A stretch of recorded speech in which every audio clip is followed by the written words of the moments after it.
الحمد لله وكفى وسلام على عباده الذين اصطفى أما بعد فأعوذ بالله من الشيطان الرجيم بسم الله الرحمن الرحيم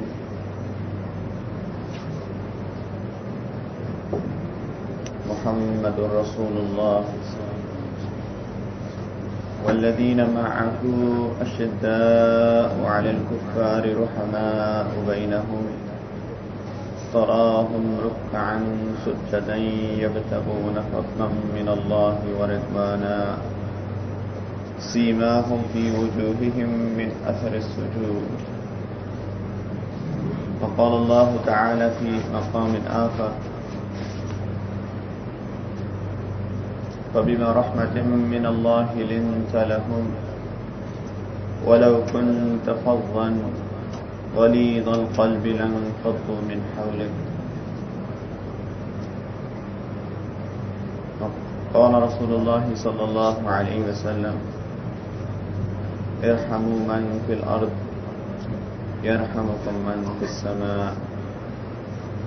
سبحان ربك رب العزة عما يصفون وسلام على المرسلين والحمد لله رب العالمين. اللهم صل على سيدنا محمد وعلى آل سيدنا محمد وبارك وسلم. اللهم صل على سيدنا محمد وعلى آل سيدنا محمد وبارك وسلم. اللهم صل على سيدنا وحبيبنا ونبينا ومولانا محمد وعلى آل سيدنا وحبيبنا ونبينا ومولانا محمد وبارك وسلم.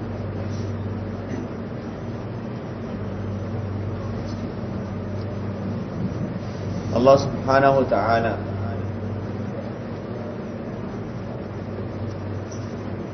ہمارے رب ہیں. اللہ تعالی نے انسان کو پیدا کیا، اپنی تمام مخلوقات کو پیدا کیا، اور اللہ سبحانہ و تعالی نے انسان کی ہدایت کے لیے اپنے کو چنے ہوئے بندوں کو دنیا میں مبعوث کیا، جن کو انبیاء کہتے ہیں، رسول کہتے ہیں. جب اللہ سبحانہ و تعالی نے انسان کو بنایا تو انسان کی فلاح کس میں ہے، انسان کی بھلائی کس میں ہے، انسان کی کامیابی کس میں ہے، یہ بھی اللہ سبحانہ و تعالی ہی کو پتہ ہے. اور انبیاء اور رسول اسی پیغام کو لے کر آئے. 1,24,000 سے زیادہ پیغمبر رسول اللہ سبحانہ و تعالی نے دنیا میں بھیجے.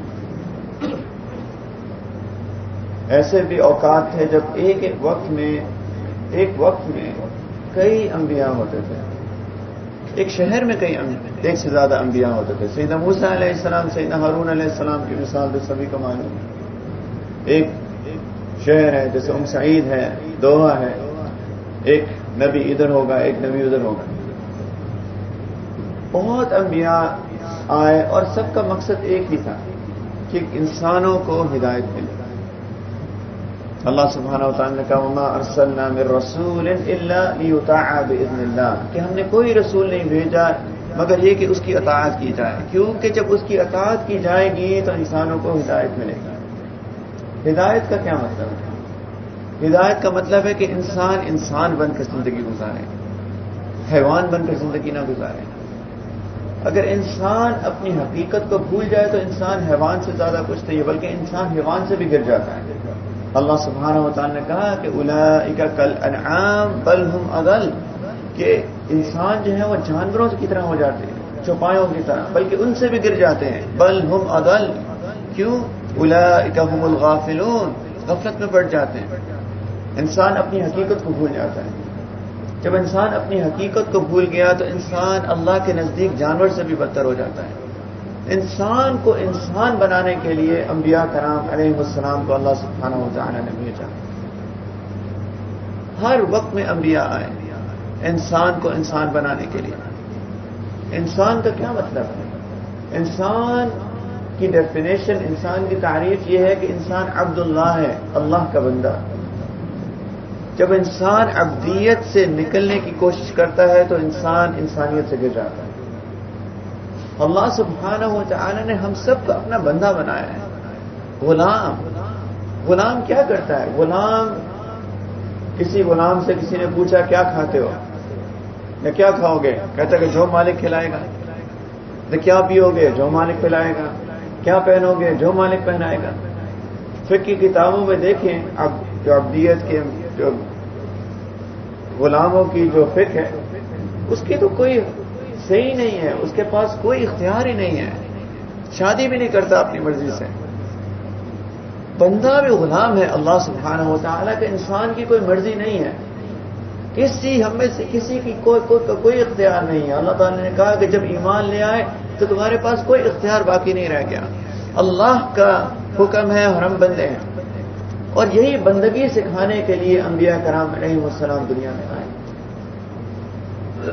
کہ انسان کو انسان بنا دیں. جب انسان عبدیت سے باہر نکلنے کی کوشش کرتا ہے تو حیوانیت کے درجے میں آ جاتا ہے، بلکہ اس سے بھی کم ہو جاتا ہے. کیوں؟ کیونکہ انسان کو اللہ تعالیٰ نے عقل عطا کی ہے، حیوان کے پاس عقل بھی نہیں ہے. وہ جو کرتا ہے وہ ایسا کرنے پہ مأمور ہے اللہ کی طرف سے، وہ ایسا ہی کرتا ہے. اللہ نے اسے بنایا ہی ایسا ہے، ہمیں اللہ نے ایسا نہیں بنایا. ہمیں اللہ سبحانہ و تعالیٰ نے عقل دی ہے جو کہ ایک بہت بڑی نعمت ہے، اور جب ہم اپنی عقل ہونے کے باوجود وہ کام کرتے ہیں جو کہ حیوان کرتا ہے تب وہ حیوانیت سے بھی گر جاتا ہے. یہی بات بتانے کے لیے انبیاء کرام علیہ السلام آئے، اور سب سے آخر میں ہمارے نبی کریم سیدنا محمد صلی اللہ علیہ وسلم کو اللہ سبحانہ و تعالی نے مبعوث کیا اسی مقصد کے لیے، اسی کام کے لیے، ایک کام کہ انسان کو ہدایت مل جائے، مجھے اور آپ کو. اب سوچنے کی بات ہے کہ ایک وقت تھا ایک شہر میں 2 نبی، 3 نبی، ایک تھوڑے محلوں میں نبی، اور قرآن اٹھا کے دیکھیں وہ جو لوگ کرتے تھے آج وہ ساری چیزیں جو وہ سب لوگ کرتے تھے وہ ہم کرتے ہیں. دھوکہ ہم دیتے ہیں، جھوٹ ہم بولتے ہیں، شراب ہم پیتے ہیں، زنا ہم کرتے ہیں، لواطت ہم کرتے ہیں. کون سا وہ گناہ ہے جو کہ قرآن میں بتایا گیا ہے جس کی وجہ سے قوموں پر عذاب آیا تھا اور وہ ہم نہیں کرتے ہیں؟ من حیث القوم سب لوگ، من حیث القوم من حیث الامت ہم وہ سارے گناہ کرتے ہیں، اور وہاں پہ 2 5 10 انبیاء آ رہے ہیں اور ہمارے پاس اس وقت کوئی موجود نبی نہیں. بڑی حیرانی کی بات ہے، حیرانی کی بات ہے. اللہ سبحانہ و تعالی نے سیدنا رسول اللہ صلی اللہ علیہ وسلم کو خاتم النبیین بنا کے بھیجا، آخری نبی. مہر لگ گئی نبوت کے اوپر، اس کے بعد کوئی نبی نہیں آئے گا، اور ہماری حالت ان سب لوگوں سے کو ملا کر جو ان کی برائیاں تھیں وہ ہمارے اندر موجود ہیں. تو اس کا کیا مطلب ہے؟ اللہ تعالیٰ نے ہمیں تنہا چھوڑ دیا ہے، یا جنت دوزخ ان لوگوں کے لیے تھی، ہم تو ہمارے اوپر کوئی گارنٹی ہے کہ ہم سیدھا جنت پہ جائیں گے جو مرضی کرتے پھریں؟ ایسا تو نہیں ہے. یہ امت بہت، اللہ تعالیٰ نے بہت مہربانی کی ہے اس امت کے اوپر کہ اللہ سبحانہ و تعالیٰ نے جو کار نبوت تھا یہ اللہ تعالیٰ نے اس امت کو دے دیا. العلماء ورثۃ الانبیاء، علماء تو انبیاء کے وارث ہوتے ہیں. نبی کریم صلی اللہ علیہ وسلم کا ارشاد ہے جو نبوت کا کام اللہ سبحانہ و تعالیٰ نے نبیوں کو، اپنے چنے ہوئے بندوں کو دیا تھا، اللہ نے اس امت کو دے دیا کہ اے میرے بندو تم میں سے کچھ لوگ اس کام کو سنبھال لیں. وہ نبوت کا کام، وہ عظیم کام. اور اللہ تعالی نے ہر زمانے کے اندر اپنے انبیاء کے وارث پیدا، اپنے نبی صلی اللہ علیہ وسلم کے وارث پیدا کیے ہیں.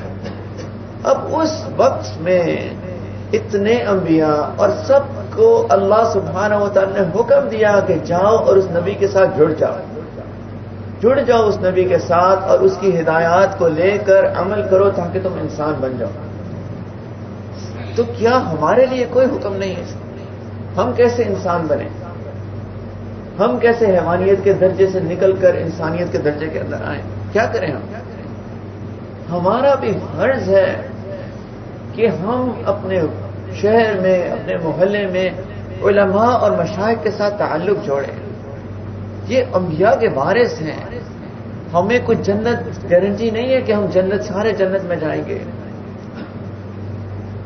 اللہ کا رحم ہو جائے کوئی خاص تو شاید، لیکن اعمال تو ہمارے بہت ہی ان سب سے گئے گزرے ہیں جو کہ پچھلی قومیں آئیں. لیکن بات سوچنے کی یہ ہے کہ جب انسانیت پیدا کرنے کے لیے انبیاء کے ساتھ جڑنے کا اللہ تعالی نے حکم دیا، ہمارے لیے بھی حکم ہے کہ انسان بنو، اور انسان بننے کے لیے کونوا مع الصادقین، اللہ کے بندوں کے ساتھ جڑو، وہ انبیاء کرام کے ورثاء کے ساتھ جڑو. یہ ہم سب کا یہ ہماری ضرورت ہے اور اللہ تعالیٰ کا حکم ہے ہمارے لیے.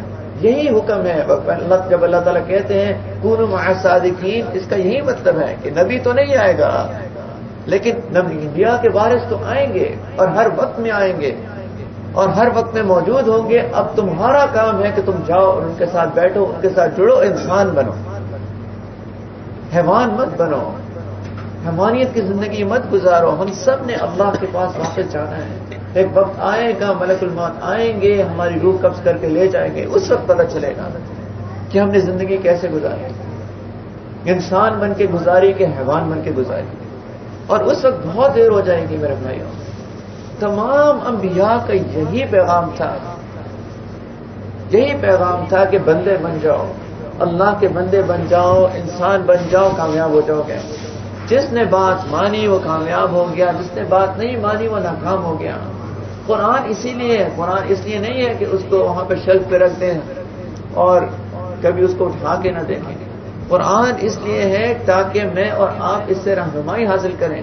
وَلَقَدْ يَسَّرْنَا الْقُرْآنَ لِلذِّكْرِ، اللہ تعالیٰ نے اس کو آسان کر دیا ہماری اور آپ کی رہنمائی کے لیے، تاکہ ہم اس سے یاد دہانی کرائیں اپنے آپ کو کہ کیا ہوا تھا ان قوموں کے ساتھ. یہ ہمارا فرض ہے میرے بھائیوں، کوئی مذاق نہیں ہے. زندگی بہت سیریس چیز ہے، ہم نے اس کو مذاق بنایا ہوا. اصل مقصد انسان کا انسان بننا ہے. اسی لیے اللہ سبحانہ و تعالیٰ ایک جگہ پہ قرآن میں کہتے ہیں، بہت حیرانی والی آیت ہے کہ یا ایھا الذین آمنوا آمنوا باللہ ورسولہ، کہ اے ایمان والو ایمان لے آؤ. کب تک ایسی زندگی گزارو گے؟ کہتے تو ہیں لا الہ الا اللہ، اسی لیے مسجد میں بیٹھے ہیں سارے کے سارے، اسی لیے جمعہ پڑھا ہے ابھی. لیکن کتنے لوگ ہیں ہم میں سے جو واقعی میں ایمان رکھتے ہیں، لا الہ الا اللہ کہتے ہیں لیکن ایمان والی زندگی گزارتے ہیں؟ ہر انسان اپنے آپ سے خود پوچھے. ہم ایک دوسرے کو یہاں پہ جج کرنے کے لیے نہیں بیٹھے ہوئے. ہم انسان اپنے آپ سے خود پوچھے، اپنے دل میں جھانکے کہ کتنے لوگ واقعی میں ایمان رکھتے ہیں. اب خود اپنے آپ سے پوچھیں، اپنا محاسبہ کریں. کتنے لوگ ہیں جو ایمانی زندگی گزار رہے ہیں؟ کتنے لوگ ہیں جن کو یہ بھی پتا ہے کہ اللہ ہم سے چاہتے کیا ہے، ہماری زندگی کا مقصد کیا ہے؟ ہماری زندگی کا مقصد مال پیسہ دولت اکٹھی کر کے جو ہے اپنے گھروں میں بھیجتے رہنا ہے، گاڑیاں بنانی ہے، گھر بنانے ہیں، بچے پیدا کرنے کا، یہی زندگی کا مقصد ہے کہ کچھ اور ہے اس سے بڑھ کر آگے؟ انسان اس لیے تو نہیں آیا.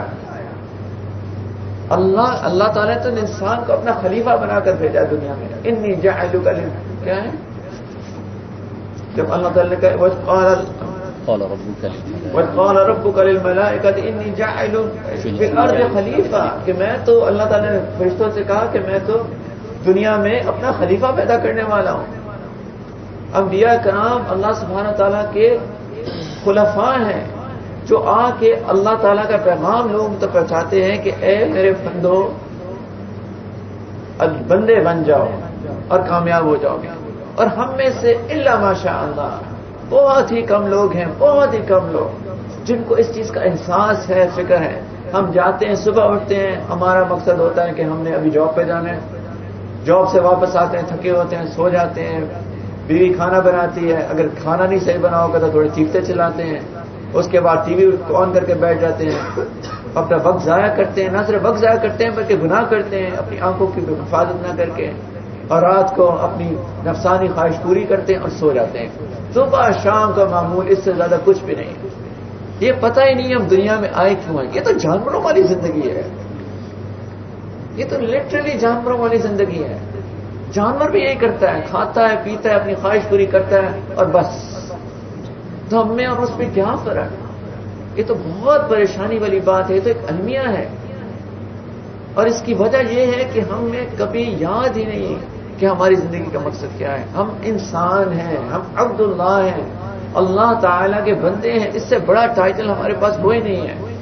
رسول پاک صلی اللہ علیہ وسلم کو اللہ سبحانہ و تعالیٰ نے معراج پہ بلایا اپنی ملاقات کے لیے, اور وہ حبیب اللہ تھے, وہ رسول اللہ تھے, وہ نبی اللہ تھے, وہ المصطفیٰ تھے. اللہ سبحانہ و تعالیٰ کہتے ہیں سبحان الذی اسری بعبدہ لیلا من المسجد الحرام الی المسجد الاقصی, کہ پاک ہے وہ ذات جس نے اپنے بندے کو, اپنے عبد کو بلا لیا مسجد الحرام سے مسجد الاقصی کی طرف. اللہ اکبر. یہ ہماری پہچان ہے, لیکن وہ پہچان, یہ عزت ہمیں تبھی حاصل ہوگی جب کہ ہم بندے بن کے زندگی گزاریں گے. بندگی کا کیا مطلب ہے؟ انسانیت کا کیا مطلب ہے؟ انسانیت کے مطلب دو چیزیں ہیں. پہلی چیز تو یہی کہ لا الہ الا اللہ کا مطلب سمجھیں, حقوق اللہ کو پہچانیں کہ اللہ تعالیٰ ہم سے چاہتے کیا ہیں. اللہ کے ساتھ تعلق پیدا کریں, اللہ سبحانہ و تعالیٰ کے ساتھ تعلق پیدا کریں. ہم لوگ, ہمیں پتہ تو ہو کہ اللہ ہمارے رب ہیں. اگر یقین مانے, اگر ہمیں پتہ چل جائے, یا واقعی میں پتہ چل جائے, دل سے مان لیں کہ اللہ تعالیٰ ہمارے رب ہیں, ہمارے لیے یہ کافی ہے. اس سے زیادہ ہمیں کچھ بھی نہیں چاہیے. اگر ہمیں واقعی میں اس چیز کا احساس ہو جائے کہ اللہ تعالیٰ ہمارے رب ہیں, ہماری ایک ایک پریشانی ختم ہو جائے. یہ جو چیز ہے نا, ایک دو ورڈ ہیں, دو الفاظ ہیں انگلش کے اندر, جو کہتے ہیں ڈپریشن اور ٹینشن. مجھے بتائیے اس کا اردو میں کیا ترجمہ کرتے ہیں آپ؟ مجھے تو اردو میں کوئی ترجمہ نہیں ملتا اس کا. Depression, tension. ہر بندہ کہتا ہے بہت ڈپریسڈ ہوں, مجھے ڈپریشن ہے, میں بہت ٹینشن ہوئی ہے مجھے آج کل. اردو میں ہم انگریزی کے الفاظ استعمال کرتے ہیں. کیونکہ یہ ہماری چیز ہی نہیں ہے. یہ تو پتہ نہیں کہاں سے آئی ہے ہمارے کلچر کے اندر, جیسے ہم بہت ساری باقی چیزیں آئی ہیں. انسان کا اللہ کے ساتھ تعلق پیدا ہو جائے, ڈپریشن کوئی چیز نہیں ہے انسان کے پاس. کس چیز کی ڈپریشن؟ انسان جو ہے لیٹ ہو رہا ہے کہیں پہ, ٹینشن پہ انسان کے دماغ کے اوپر, اسٹک ہوں میں ٹریفک میں, کیا کروں, چیخ رہا ہے, پریشان ہے, اسٹیئرنگ پہ مار رہا ہے اپنے ہاتھ. اب اگر انسان کو پتہ ہو کہ اللہ سبحانہ و تعالیٰ ہر چیز کے مالک ہیں, ایک تقدیر ایک چیز ہے, ایک وقت مقرر ہے ایک جگہ پہ پہنچنے کا, تو کس چیز کی ٹینشن؟ ایک صاحب تھے, سبحان اللہ, گئے کسی بزنس ٹرپ پہ جانا تھا, سچا واقعہ, کسی بزنس ٹرپ پہ جانا تھا, اور وہ بہت بڑی کوئی ڈیل تھی. ٹکٹ لے کے گئے ایئرپورٹ, تو ایئرپورٹ والے کہتے ہیں آج بھی سبحان اللہ میرے ساتھ کوئی ساتھی تھے, تو انہوں نے انگلینڈ جانا تھا اسی فلائٹ پہ اسی وقت میں, تو میرے ساتھ ہی تھے. تو وہاں پہ پہنچے کاؤنٹر پہ, تو انہوں نے کہا کہ جی فلائٹ تو اور بکڈ ہے, 386 سیٹیں تھی اور 406 کی بکنگ ہوئی ہوئی ہے, تو آپ اسٹینڈ بائی پہ ہیں. تو آپ کو ڈیل آفر دے رہے تھے کہ آپ کو ہم ایک فری ٹکٹ دے دیں گے اگر آپ نیکسٹ فلائٹ میں چلیں گے. ایسا ہوتا ہے کبھی کبھی. تو وہ صاحب پہنچے تو اسی طرح کا معاملہ کہ جی فلائٹ تو اور بکڈ ہے, آپ اسٹینڈ بائی پہ. کہ نہیں جی میری تو سیٹ بکڈ ہے. وہ لڑنے لگ گئے, چیخنے چلانے لگ گئے کہ جی یہ کیا بات ہوئی, ایسے تو یہ کوئی طریقہ نہیں ہے, میری تو فلائٹ ہے, بزنس ڈیل ہے میری بہت بڑی, وہ تو میں نے جانا ہے. انہوں نے کہا جی سوری, لیکن ہم کچھ کر نہیں سکتے, آپ دیر سے آئے ہیں, سارے لوگ جو ہیں وہ آ چکے تھے, ہم نے ساری سیٹیں ایشو کر دی ہیں, آپ نہیں جا سکتے. اور وہ چیخے چلائے جیسے ہماری عادت ہے, بدتمیزی کرنا, چیخنا, گالیاں دینا.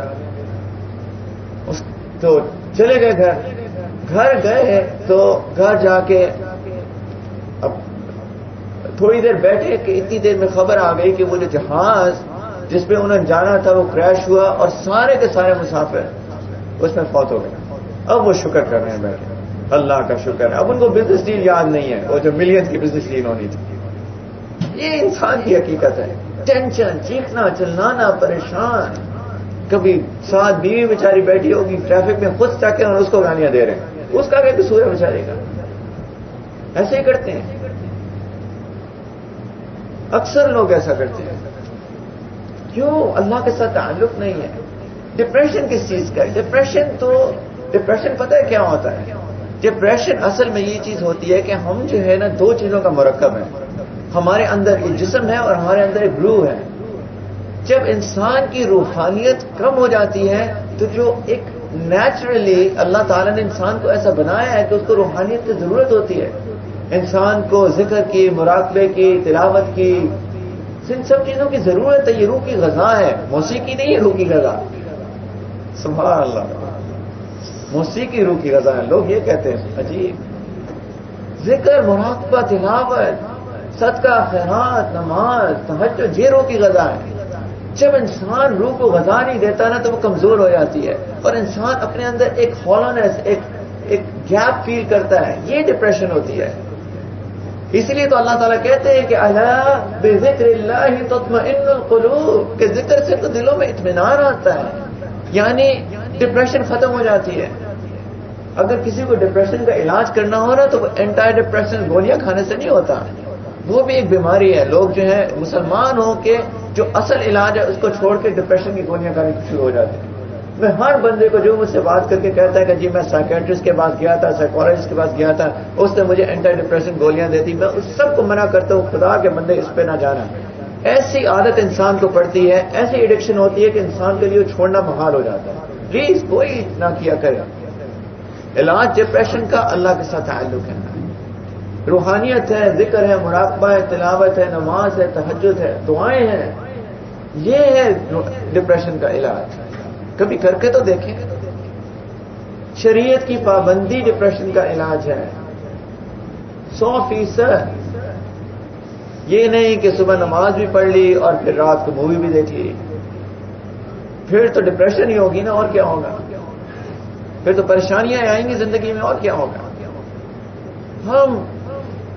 ہمارے اندر پریشانیاں آتی ہیں زندگی میں, کاروبار صحیح نہیں چلتا, نوکری چلی جاتی ہے, بچے بیمار ہوتے ہیں, گھر میں پرابلمز ہوتی ہیں, ساری چیزیں ہوتی ہیں, اور ہمارا علاج جو ہے یا تو ہم کہیں سے تعویذ کنڈے کرواتے ہیں, کسی عامل کے پاس جاتے ہیں. عجیب ایمان کا بیڑا غرق کر کے رکھ دیا ان لوگوں نے. اور پھر اللہ تعالیٰ فتنے میں ڈال دیتے ہیں. کبھی بندے کو وہ کے پاس جاتے ہیں اور کام ہو جاتا ہے, اور پھر سب اللہ سے تعلق کٹ کے سارے کا سارا فوکس اس بندے کے اوپر آ جاتا ہے. خدا کے لیے ایسی چیزیں مت کریں, اللہ سے تعلق جوڑیں. انسان بننے کے لیے پہلی چیز یہ ہے کہ اللہ سبحانہ تعالیٰ کے ساتھ تعلق پیدا کریں. اس کے یہ تو بنیاد ہے ہماری, بیس ہے ہماری. دوسری چیز انسان بندے کے لیے یہ ہے کہ حقوق اللہ کے بعد حقوق العباد کو پورا کریں. بندوں کے حقوق. اللہ تعالیٰ نے ہمیں انسان بنایا ہے اور انسان کے اندر رکھ دیا ہے. ہماری ضرورت ہے کہ ہم انسانوں کے درمیان رہیں. اسی لیے ہر نبی نے, ایک دو کے علاوہ سب نے شادیاں کی. ہماری ولایت جو ہے نا وہ بیوی بچوں کے درمیان رہ کے ہوتی ہے. ہماری ولایت جو ہے رہبانیت کے ذریعے نہیں ہوتی ہے کہ جنگلوں میں نکل جائیں اور بال بڑھا لیں اور نہائیں دھوئیں نہ اور جانور بن جائیں. اس سے ہماری ولایت نہیں ملتی. ہماری ولایت ملتی ہے لوگوں کے درمیان رہنے سے, بیوی بچوں کے درمیان رہنے سے. مشرکین کہتے تھے یہ کیسے نبی ہیں, ما لہذا الرسول یأکل الطعام ویمشی فی الاسواق, یہ کیسے رسول ہیں, کھانا بھی کھاتے ہیں بازاروں میں بھی پھرتے ہیں. یہی انسانیت ہے کہ ہم زندگی لوگوں کے اندر رہیں, مخلوق کے اندر رہیں, اور وہ کریں جس کا اللہ تعالیٰ نے ہمیں حکم دیا ہے, یعنی لوگوں کے حقوق پورے کریں. اور میں ایک بات بتاؤں آپ کو, اور بہت پریشان کن بات ہے لیکن حقیقت ہے, کہ ایمان لانا تو ضروری, اور آف کورس اللہ کے ساتھ تعلق پیدا کرنا ضروری, لیکن اگر کوئی کمی کوتاہی, کہیں کوئی کمی کوتاہی رہ جائے تو اللہ اپنے رحم سے انشاءاللہ امید ہے اللہ سے کہ معاف کر دیں گے. تکبر نہیں کرنا. یہ نہیں کہ جان کے نماز چھوڑ دی, کوئی غلطی ہو گئی استغفار کر لیا, اللہ سے امید ہے کہ اللہ تعالیٰ معاف کر دیں گے. اللہ کی رحیم اور کریم ذات سے امید ہے. لیکن بات یہ ہے کہ اگر بندوں کے ساتھ کمی کوتاہی رہ گئی نا تو وہ بہت نازک معاملہ ہے. رسول پاک صلی اللہ علیہ وسلم نے ایک دفعہ پوچھا صحابہ کرام رضی اللہ تعالیٰ عنہم اجمعین سے کہ تمہیں پتہ ہے کہ سب سے زیادہ مفلس نادار انسان کون ہے؟ تو انہوں نے کہا یا رسول اللہ صلی اللہ علیہ وسلم وہ جن کے پاس مال پیسہ نہیں. انہوں نے کہا نہیں, وہ نہیں ہے مفلس. مفلس نادار تو وہ شخص ہے قیامت کے دن جائے گا بڑا نیک پرہیزگار, بڑی نیکیاں لے کر, تہجد ہوگی، نمازیں ہوں گی، صدقہ خیرات ہوگا، تبلیغ ہوگی، سب چیزیں ہوں گی، لیکن دنیا میں لوگوں کا دل دکھایا ہوگا، کسی کو گالیاں دی ہوں گی، کسی کو دھوکہ دیا ہوگا، کسی کی غیبت کی ہوگی، کسی سے جھوٹ بولا ہوگا، کسی کو پریشان کیا ہوگا. قیامت کے دن ہر بندہ وہ جس کو تکلیف پہنچائی ہوگی کسی طرح سے بھی، زبان سے، ہاتھ سے، اعمال سے، وہ سارے کے سارے لائن میں آ کے کھڑے ہو جائیں گے. کوئی نہیں چھوڑے گا، کوئی بھی نہیں چھوڑے گا. ماں نہیں چھوڑے گی اور کس نے چھوڑنا ہے؟ یوم یفر المرء من اخیہ وامہ وابیہ وصاحبتہ وبنیہ. سارے لوگ بھاگیں گے ایک دوسرے سے، اپنے بھائی سے، اپنے ماں سے، اپنے باپ سے، اپنی بیوی سے، اپنے شوہر سے، اپنے بچوں سے. کوئی نہیں چھوڑے گا اسے، ماں نہیں چھوڑے گی. سارے لوگ لائن میں آ کے کھڑے ہو جائیں گے کہ جی تم نے اس دن میرے سے جھوٹ بولا تھا، اپنی تہجد دو مجھے. بڑے نیک بنے تھے دنیا میں، تہجد اٹھا کے اس کو دینی پڑے گی، کوئی چوائس نہیں ہوگی. اس کا کام ہوگا، دوسرا آئے گا جی تم نے میرے ساتھ تمہیں دھوکہ دیا تھا کاروبار میں، مجھے اپنی عمرے دے دو. عمرے دے گا، عمرہ دینا پڑے گا. اور بندہ آ جائے گا، تم نے میرے ساتھ اچھی طریقے سے بات نہیں کی تھی، حج دے دو، حج دے دے گا. ایک ایک کر کے لوگ آئیں گے، سارے کی ساری نیکیاں دے دیں گے ان کو. ابھی بھی لوگ کھڑے ہوں گے، اب دینے کو تو کچھ نہیں پاس. اب وہ لوگ اپنے گناہ اس کے سر پہ ڈالنا شروع ہو جائیں گے. اتنا نیک انسان حقوق العباد کا خیال نہیں رکھا، انہیں وہ جہنم میں ڈالا جائے گا. یہ تو بہت نازک معاملہ ہے، اور یہ مذاق بھی کوئی نہیں ہے. ایسا بھی نہیں ہے کہ ایک کان سے سنے دوسرے سے نکال دیں اور چلے جی معاملہ ختم. یہ تو بہت پریشانی کی بات ہے میرے بھائیوں. انسان بننا ہے تو انسانیت کا تقاضا ہے کہ اپنے جو انسان باقی بستے ہیں ساتھ ان کا خیال رکھیں. اور یہ ایک بہت بڑا موضوع ہے. میں تو صرف آپ کو یاد دہانی کرا رہا ہوں. سیکھیں آپ جا کے علماء سے اپنے کہ کیا کرنا ہے، اپنی بیوی کے ساتھ کیسے رہنا ہے. شریعت میں بیوی کے حقوق ہے. اللہ تعالیٰ قرآن میں کہتے ہیں وعاشروہن بالمعروف، اس کے ساتھ اچھا معاملہ کرو، اس کے ساتھ نیکی کا معاملہ کرو، بھلائی کا معاملہ کرو. اور ہم اپنی بیویوں کو کیسے رکھتے ہیں ہم سب جانتے ہیں. وہ بھی اللہ ماشاء اللہ سبحان اللہ ایسے گھروں میں لاتے ہیں جیسے کوئی غلام لایا خرید کے. وہ حیرانی ہوتی ہے کئی دفعہ جب لوگ کہتے ہیں کہ جی میں شادی کرنا چاہتا ہوں، میرے ماں باپ بوڑھے ہو گئے تاکہ ان کی خدمت کرے. وہ آ کے ان کی خدمت کرانی ہے تو کوئی میڈ رکھ لو بھائی. بیوی ماں باپ کی خدمت کے لیے تو نہیں لائی جاتی، بیوی تو کسی اور مقصد کے لیے لائی جاتی ہے. شادی تو کوئی اور مقصد کے لیے ہوتی ہے. اس کو نہ اس کے حقوق ہیں. سیکھیں شریعت میں کیا حقوق ہیں اس کے. اس کو جگہ دینا اس کا حق ہے کہ اگر آپ افورڈ کر سکتے ہیں تو الگ مکان لے کے دیں. افورڈ نہیں کر سکتے تو گھر میں ایک پوری ایک سیپریٹ جگہ ہو جہاں پہ اس کی پرائیویسی ہو، جہاں پہ گھوم پھر سکے، سانس لے سکے، اپنے پردے کے بغیر وہاں پہ رہ سکے. یہ اس کے حقوق ہیں بڑے شریعت میں. اس کے بہت حقوق ہیں. اس کے ایون آپ اس کی بات ہے کھانا بنانا بھی اس کے حقوق میں اس کے فرائض میں شامل نہیں ہے. مولانا شمسی تھانوی صاحب لکھتے ہیں کہ دیانتاً پہ واجب ہے لیکن قضاءً واجب نہیں ہے. یعنی کہ اگر قاضی کے بعد فیصلہ چلا جائے کہ جی میری بیوی مجھے کھانا نہیں بنا کے دیتی تو اس کے اوپر کوئی جرم نہیں ہے، اس کا فرض ہی نہیں ہے. احسان کرے گی وہ آپ پہ کھانا بنا کے. ہمیں پتہ ہی نہیں ہے، ہم اس کو ایسے لاتے ہیں جیسے کوئی باندھی لے کے آئے اپنے گھر میں. اور اگر اس کے ساتھ اس کے حقوق پورے نہ کیے تو یہ تو پکڑ ہو جائے گی میرے بھائیوں قیامت کے دن. وہ تو نہیں چھوڑے گی. اس کے ساتھ اچھے طریقے سے بات نہیں کی تو پھر تو پکڑ ہو جائے گی. اس کو تکلیف پہنچائی پھر تو پکڑ ہو جائے گی. بہت نازک معاملہ ہے. اور لوگ دو شادیوں کے بارے میں سوچتے ہیں. اللہ اکبر. ایک شادی نبھا لے صحیح طریقے سے جس طرح اللہ نے ہمیں حکم دیا ہے. یہ تو بہت مجاہدے کی بات ہے، بہت بڑے مجاہدے کی بات ہے. مولانا شمسی تھانوی صاحب رحمۃ اللہ علیہ کی 2 بیویاں تھیں. اتنا خیال رکھتے تھے، وہ وہی رکھ سکتے تھے. ان جیسا بندہ ہی، ان جیسا اللہ کا ولی رکھ سکتا تھا. تربوز لاتے تھے، تربوز کو 2 حصوں میں کاٹتے تھے اور آدھا ایک کے پاس بھجواتے تھے، آدھا ایک کے پاس بھجواتے تھے. کوئی کہتا تھا جی 2 تربوز جو ہیں آپ جو اس کو اتنا جو ہے عدل کے ساتھ کاٹتے ہیں، پریشانی ہوتی ہے. کہتے ہیں کہ اگر ایک زیادہ میٹھا نکل آیا اور ایک کم نکل آیا تب تو میری پکڑ ہو جائے گی. سبحان اللہ. میرے دادا شیخ حضرت غلام حبیب رحمۃ اللہ علیہ مشر عالم ایک دفعہ وضو کر رہے تھے. ان کی اہلیہ صاحبہ ان کو وضو کروا رہی تھی. پرانے زمانے تھے، آج سے 50 60 70 سال پرانی بات ہے. تو وضو کروا رہی تھی تو ایک دم ان کا نا ہاتھ تھوڑا سا جھٹکا تو کچھ چھینٹے پانی کے ان کے کپڑوں پہ گر گئے. ایک انسان ریفلیکسز ہوتے ہیں، جب پانی گرتا ہے ایسے دیکھا، کچھ بھی نہیں کہا، ایسے بس ہلکا تھا، ایسے ریفلیکسز میں ایسے دیکھ لیا. اب وہ بیچاری پریشان کہ جی میں نے گڑبڑ کر دی. انہوں نے کچھ بھی نہیں کہا، کوئی بات نہیں نکالی، کوئی بدتمیزی نہیں، کوئی الفاظ نہیں، کوئی گستاخ، کچھ بھی نہیں کہا، ایسے بس ریفلیکسز میں دیکھا. امامت کرتے تھے تو گھر سے نکلے، چند فاصلے پہ مسجد تھی تو باہر نکلے تو ایک دم رک گئے. ایک بچہ آنا تھا، بچے کو بلایا، کہتے جاؤ ذرا مسجد جانا اور کہنا کہ میں آ رہا ہوں، انتظار کریں، وقت ہو گیا نماز کا، انتظار کریں، میں آ رہا ہوں 2 منٹ میں. روکو وہاں پہ لوگوں کو بتاؤ کہ میں آ رہا ہوں. گھر واپس گئے. گھر واپس آ کے کہتے ہیں کہ اپنی بیوی کو کہ مجھے معاف کرنا کہ میں نے آپ کو برے طریقے سے دیکھا. میں نے یہ سوچا راستے میں میں جا رہا ہوں نماز اللہ کے آگے سر جھکاؤں گا اور اپنی گھر میں اپنی بیوی کو ناراض کر کے آؤں، میری نماز کیسے قبول ہو؟ انہوں نے کہا کہ نہیں جی میں نے تو بالکل فیل ہی نہیں کیا اپنے دل کے اندر.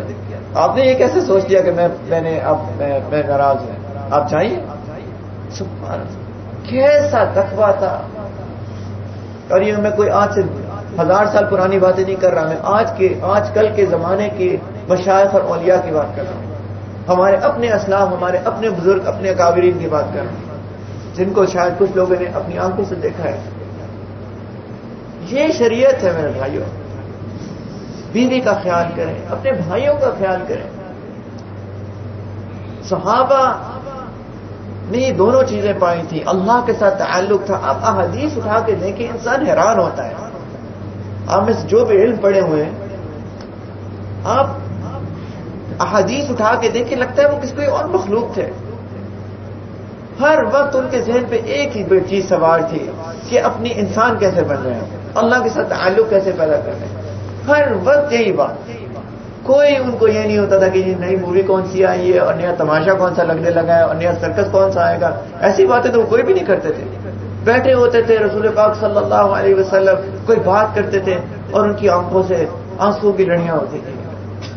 اور وہ لوگ تھے کہ رضی اللہ عنہم ورضوا عنہ، اللہ ان سے راضی ہے، وہ اللہ سے راضی ہے، پھر بھی رو رہے ہیں چھوٹی چھوٹی باتوں کے اوپر. اور ہم جو ہیں جن کی حالت سب سے کئی گزری ہے اور ہمارے اوپر جو نہیں دکھتی ہمارے دلوں کے اوپر.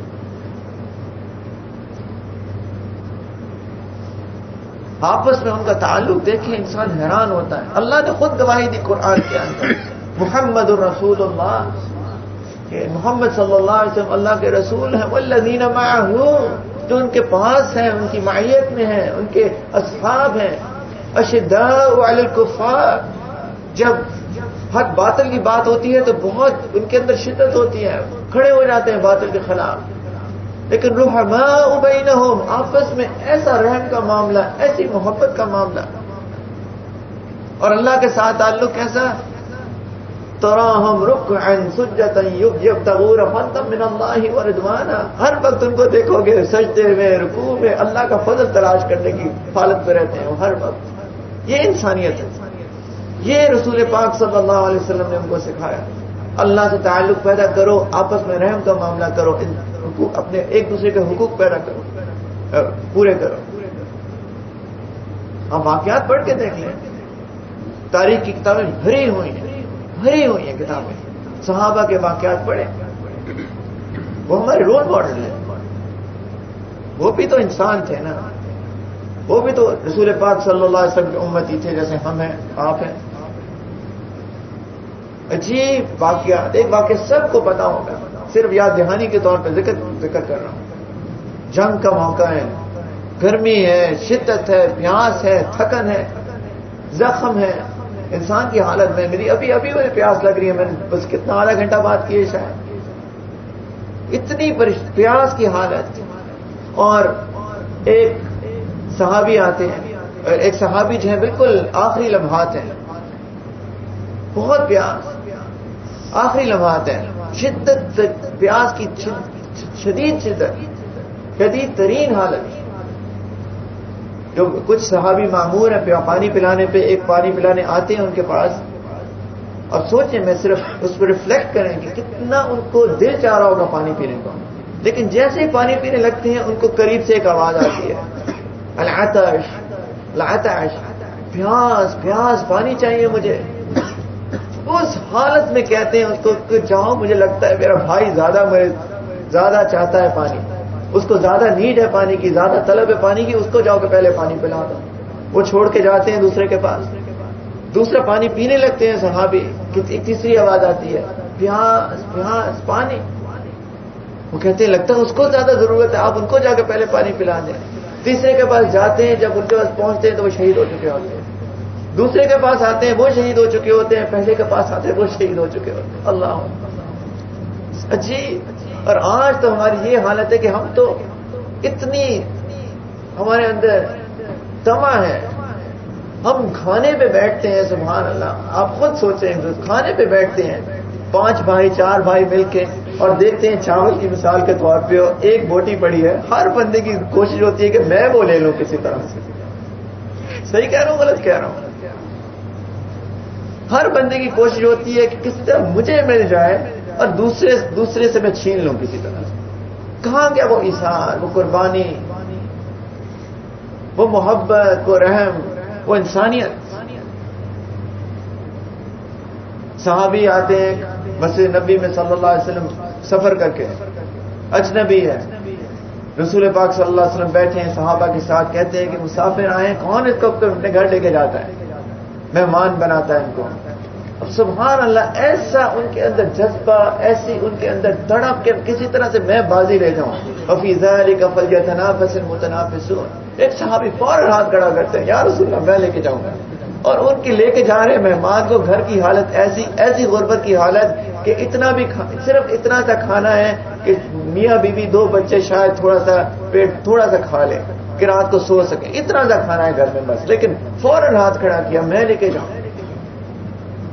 گھر لے آتے ہیں، بیوی کو کہتے ہیں میں تو مہمان لے آیا. اور بیوی بھی، اللہ سبحان اللہ، ہماری جان قربان ہے لوگوں کے اوپر. بیوی کہتی ہے بہت اچھا کیا آپ نے، تو مہمان لے آئے ہیں، لیکن مسئلہ صرف میں آپ کو بتاؤں کہ کھانا ہے نہیں زیادہ، بچوں نے بھی نہیں کھایا، تو کیا کریں؟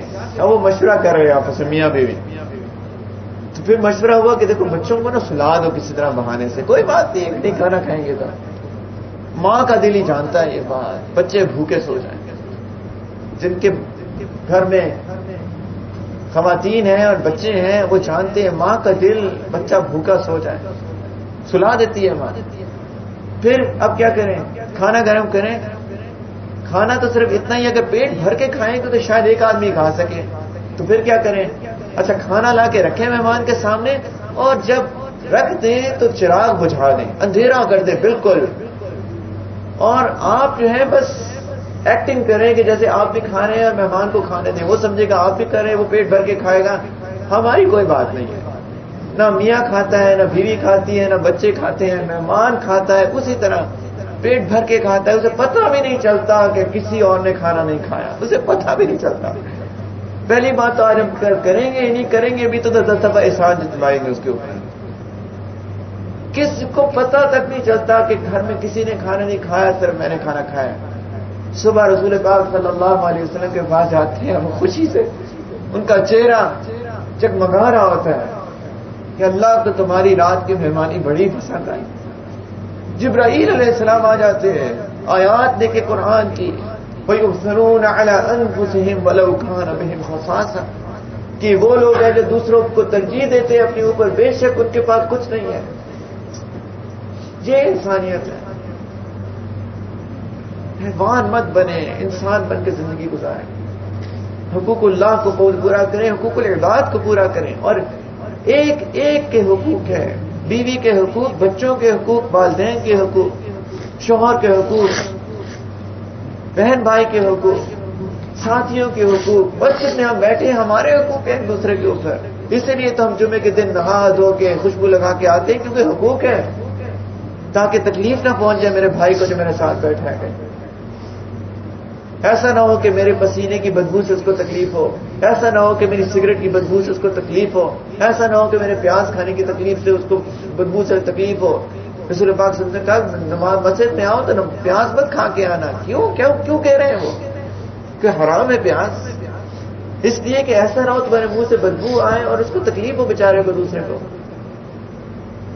اور ہم سگریٹ پیتے ہیں، سڑک مسجد کے باہر کھڑے ہو کے سگریٹ پی رہے ہوتے ہیں، کبھی احساس ہوا کہ منہ سے بدبو آتی ہے، کسی تکلیف ہوتی ہے ساتھ والے بندے کو؟ نہانے دھونے کا خیال ہی نہیں. ہماری شریعت دیکھیں، طہارت پاکیزگی دونوں چیزیں ہیں اس کے اندر. وضو تو کرتے ہیں لیکن پاکیزگی کا خیال بھی ہے. کپڑے بدلیں، خوشبو لگائیں. رسول پاک صلی اللہ علیہ وسلم خوشبو اتنی کیوں پسند تھی؟ اپنے بھائیوں کا خیال رکھنے کے لیے. یہ شریعت ہے ہماری میرے بھائیوں. لیکن ہمیں تو چونکہ احساس ہی نہیں، ہمارا تو مقصد ہی کچھ اور، گول ہی کچھ اور. یہ تھوڑی ہے ہمارا گول کہ انسان بن جائے. ہمارا گول تو ہے کہ پیسہ جمع کر لیں، کسی طرح سے بھی آئے. دھوکہ دینا ہو دھوکہ دیں، جھوٹ بولنا ہو جھوٹ بولیں، کسی کا حق مارنا ہو حق ماریں. قیامت کے دن میرے بھائیوں بہت پکڑ ہو جائے گی. یہ جو ہم زبان کا غلط استعمال کرتے ہیں نا، گالیاں دیتے ہیں، بے حیائی کی باتیں کرتے ہیں، اسی زبان سے رکا دیے جائیں گے معاذ اللہ. اس دن کیا بنے گا ہمارے؟ تو اس لیے علماء کے پاس بیٹھے، مشائخ کے پاس بیٹھے، سیکھیں ان سے کہ میں آیا کیوں ہوں دنیا میں، میرا مقصد کیا ہے دنیا میں آنے کا، میں انسان کیسے بن جاؤں، اللہ کی رضا کیسے ملے مجھے. اس چیز کو سیکھیں اور ان چیزوں کو زندگی میں عمل میں لے کے آئیں. شریعت ہمارے لیے آئی ہے، میرے اور آپ کے لیے، حیوانوں کے لیے نہیں آئی ہے. ہمیں سیکھنا ہے کہ اللہ تعالیٰ ہم سے کیا چاہتے ہیں، ہم کیسے اللہ کو راضی کر لیں، کیسے ہماری قبر جو ہے وہ جنت کا باغ بن جائے اور جہنم کا گڑھا نہ بن جائے. کیسے قیامت کے دن ہمیں عرش کا سایہ مل جائے، ایسا نہ ہو کہ پسینوں میں ڈوبے ہو اپنے. کیسے ہمیں رسول پاک صلی اللہ علیہ وسلم کی شفاعت مل جائے قیامت کے دن، جب ہر نبی بھی نفسی نفسی کرنا ہوگا کہ آج تو مجھے اپنی فکر ہے، میرے سے بات مت کرو. ایک شخص ہوگا اس دن جو ساری عمر بھی رویا ہمارے لیے، ساری رات اس کی داڑھی مبارک تھر ہو جاتی تھی آنسو ہوتے. ان کو تو کوئی پریشانی نہیں تھی، ان کو تو جنت کے اعلیٰ مقام مل رہے تھے. وَلَسَوْفَ يُعْطِيكَ رَبُّكَ فَتَرْضَىٰ. ان کو تو کوئی فکر نہیں تھی. وہ کیوں روتے تھے روز؟ میرے لیے اور آپ کے لیے. اس دن بھی وہی ایک بندہ کام آئے گا. ہر ایک کی نظر ان پہ ہوگی صلی اللہ علیہ وسلم. اور ہم جو ہے سنتوں کی اتنی پرواہ نہیں کرتے. کس کس کو ہم میں سے پتا ہے کہ جوتا پہننے کی سنت کیا ہے اور جوتا اتارنے کی سنت کیا ہے، اور لباس پہننے کی سنت کیا ہے اور لباس اتارنے کی سنت کیا ہے؟ مجھے پتا ہے کہ لوگوں کو معلوم ہے ماشاءاللہ، لیکن کتنوں کو معلوم ہے؟ کتنوں کو معلوم ہے کہ کون سی دعا پڑھتے ہیں جب گھر میں داخل ہوتے ہیں، کون سی دعا پڑھتے ہیں جب گھر سے نکلتے ہیں؟ ہمیں سے کتنوں کو معلوم ہے کہ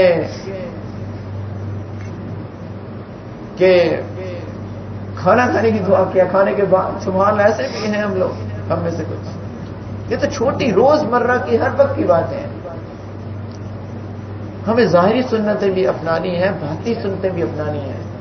دعائیں بھی سیکھنی ہیں مسنون، اور مسنون اعمال بھی کرنے ہیں. کسی مقصد کے لیے بتایا گیا ہے نا. اللہ تعالیٰ قرآن میں خود کہہ رہے ہیں وَلَقَدْ كَانَ لَكُمْ فِي رَسُولِ اللَّهِ أُسْوَةٌ حَسَنَةٌ لِمَنْ كَانَ يَرْجُو اللَّهَ وَالْيَوْمَ الْآخِرَ.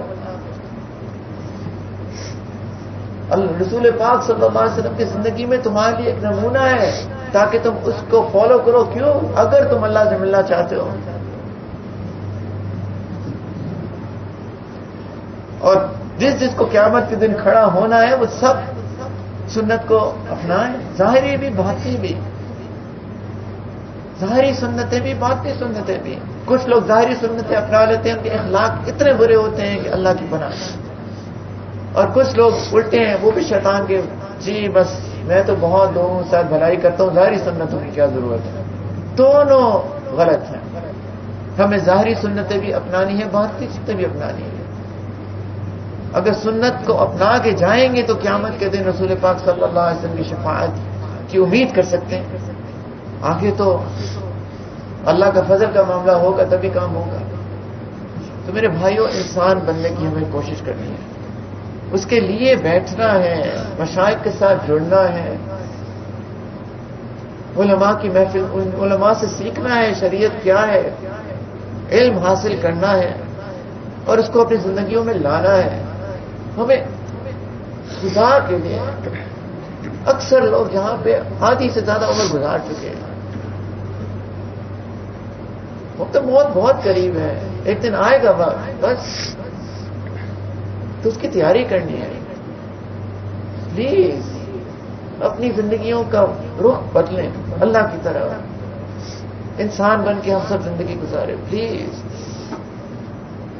اللہ کے ساتھ بھی تعلق جوڑیں اور لوگوں کے لیے بھی آسانی بنے اور لوگوں کے لیے بھی رحم بنے. ارحموا من فی الارض یرحمکم من فی السماء. لوگوں کے ساتھ رحم کا معاملہ کرو، جو زمین پہ ان کے ساتھ رحم کرو، آسمان والا تم پہ رحم کرے گا. یہ پہلی حدیث ہے. جو بھی ہم دورہ حدیث پڑھتے ہیں وہ طلباء حضرات، ایک ٹریڈیشن ہے ہماری کہ یہ حدیث سب سے پہلے پڑھائی جاتی ہے صدیوں سے. ایک مقصد ہے اس کا، کیونکہ یہ انسانیت ہے، یہ ابدیت ہے، یہ ہمارا گول ہے، یہ ہمارا مقصد ہے. میرے بھائی پلیز اس کو خدا کے واسطے ایک اور بیان سمجھ کے گھر جا کے وہی زندگی مت گزاریں. میری آپ سے ریکویسٹ ہے، اب واقعی میں آپ سے میری درخواست ہے، بہت بہت دیوانہ درخواست ہے. آپ لوگ بہت اکرام والے لوگ ہیں، لیکن اپنی زندگیوں کی رخ بدل لیں پلیز. سنتوں کو اپنائیں، شریعت کو اپنائیں، اخلاق کو بہتر کریں. مجاہدہ ہوتا ہے، کچھ لوگوں کی عادت میں ہو جاتا ہے غصہ، لیکن کوئی نہیں، ٹھیک ہے. اگر چیز تو پانا ہو تو محنت تو کرنی پڑتی ہے. آپ میں سے کئی لوگ ہیں ماشاءاللہ یہاں پہ جاتے ہیں فیکٹریوں میں 8-8 گھنٹے 12-12 گھنٹے. آج کل کچھ ساتھی بتا رہے تھے کہ پلانٹ شٹ ڈاؤن ہو رہے ہیں، 12-12 گھنٹے، جمعے کو بھی آنا، ہفتے کو بھی آنا. تو محنت تو کرنی پڑتی ہے. تو سب سے بڑی محنت اس چیز میں کریں کہ میری قبر بن جائے، میری آخرت بن جائے. یہ تو سب سے بڑی ضرورت ہے ہماری. تو اگر غصہ نہیں قابو میں آتا تو محنت کریں، کوئی بات نہیں، مجاہدہ کریں. اگر شہوت قابو میں نہیں آ رہی تو مجاہدہ کریں. اگر آنکھیں قابو میں نہیں آ رہی تو مجاہدہ کریں، کوئی بات نہیں، اللہ کی خاطر. لیکن کرنا ہے ہم سب کو.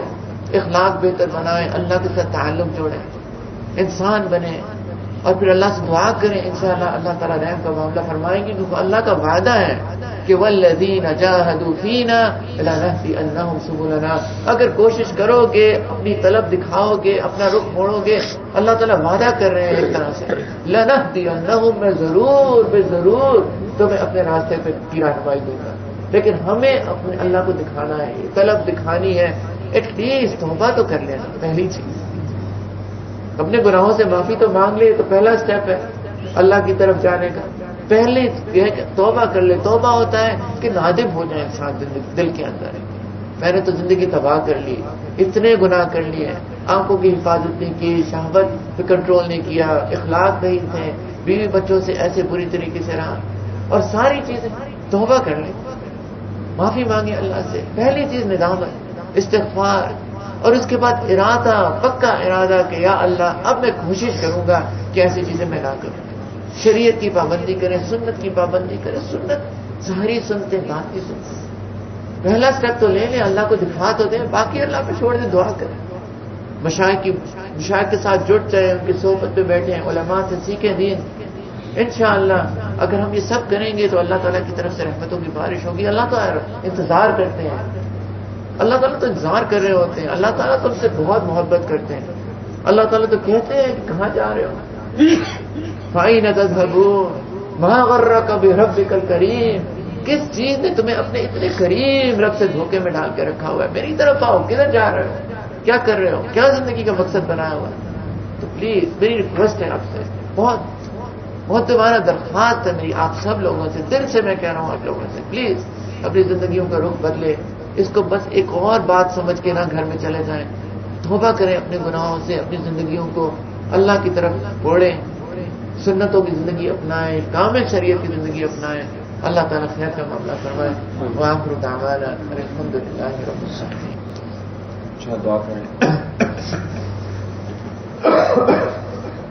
الحمد للہ رب العالمین. اللهم صل على سيدنا محمد وعلى آل سيدنا محمد وبارك وسلم. اللهم صل على سيدنا محمد وعلى آل سيدنا محمد وبارك وسلم. اللهم صل على سيدنا محمد وعلى آل سيدنا محمد وبارك وسلم. ربنا ظلمنا أنفسنا وإن لم تغفر لنا وترحمنا لنكونن من الخاسرين. ربنا لا تزغ قلوبنا بعد إذ هديتنا وهب لنا من لدنك رحمة إنك أنت الوهاب. لا إله إلا أنت سبحانك إنا كنا من الظالمين. يا مقلب القلوب ثبت قلوبنا على دينك. يا مصرف القلوب صرف قلوبنا على طاعتك. اللهم حبب إلينا الإيمان وزينه في قلوبنا وكرر إلينا الكفر والفسوق والعصيان واجعلنا من الراشدين. اللهم آت نفوسنا تقواها وزكها أنت خير من زكاها أنت وليها ومولاها. يا أرحم الراحمين يا أكرم الأكرمين يا كريم يا غفار يا رحيم يا ودود يا وهاب يا ستار يا ستار يا ستار یا حنان یا منان یا اللہ. یا اللہ اس محفل کو ہم سب کی طرف سے قبول فرما لیجیے. یا ارحم الراحمین سارے دوست احباب یا اللہ نماز کے بعد وقت نکال کے یا اللہ محفل میں بیٹھے یا اللہ ان کے بیٹھنے کو قبول فرما لیجیے. یا ارحم الراحمین یا اکرم الاکرمین یا اللہ جس طلب کے ساتھ یہ لوگ بیٹھے یا اللہ جس اخلاص کے ساتھ یہ لوگ بیٹھے یا ارحم الراحمین جس طلب پہ احساس ہے یا اللہ اس کی وجہ سے یا اللہ سب کی طرف سے اس محفل کو قبول فرما لیجیے. یا ارحم الراحمین یا اکرم الاکرمین یا اللہ اپنی زندگی کو تباہ کر دیا یا اللہ گناہوں میں زندگی گزار دی یا اللہ ہم لوگوں کے لیے وبال جان کرے بیٹھے. یا ارحم الراحمین یا اکرم الاکرمین آج اپنے تمام گناہوں سے سچی پکی توبہ کرتے یا اللہ. یا اللہ اپنے گناہوں کا کوئی عذر پیش نہیں کرتے آپ کے آگے یا اللہ صرف یہ کہتے ہیں کہ ربنا ظلمنا انفسنا. یا اللہ ہم نے اپنی جانوں پر بہت ظلم کیا. وَإِن لَّمْ تَغْفِرْ لَنَا وَتَرْحَمْنَا لَنَكُونَنَّ مِنَ الْخَاسِرِينَ. یا اللہ اگر آپ نے ہمیں معاف نہ کیا رب رحم نہ کیا تو یہ اللہ بڑا نقصان ہو جائے گا یا اللہ بہت خسارہ ہو جائے گا. یا اللہ بھی ہمارے گناہوں کو معاف کروا دیجیے. یا اللہ ہم آپ سے توفیق مانگتے ہیں کہ یا اللہ اپنی توبہ کو یا اللہ پکا کر لیں. یا اللہ توبہ کو توبہ سے مشہور بنا دیجیے. یا اللہ ہماری حالت تو یہ ہے کہ ہم صبح توبہ کرتے ہیں رات کو توڑ دیتے ہیں رات کو توبہ کرتے ہیں صبح کو توڑ دیتے ہیں. یا اللہ ہماری اس حالت پہ رحم کھا لیجیے. یا اللہ ہماری توبہ کو توبہ سے مشہور بنا دیجیے. یا اللہ توبہ کو توڑنے سے بچا ٹوٹنے سے بچا دیجیے. یا ارحم الراحمین یا اکرم الاکرمین یا اللہ ہمارے اخلاق کو اچھا بنا دیجیے. یا ارحم الراحمین ہمارے اخلاق کو بہتر بنا دیجیے. یا اللہ ہمارے اخلاق کو بہتر بنا دیجیے.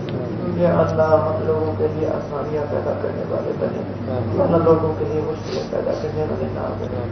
یا ارحم الراحمین جن لوگوں کا ہم نے زندگی میں دل دکھایا یا اللہ ان کے حقوق پورے نہیں کیے یا اللہ اس کے دلوں میں ڈال دیتے کہ ہمیں معاف کر دیں. یا اللہ آپ کے ہم یا اللہ اس گناہ سے اللہ تعالیٰ سے معاف فرما دیجیے.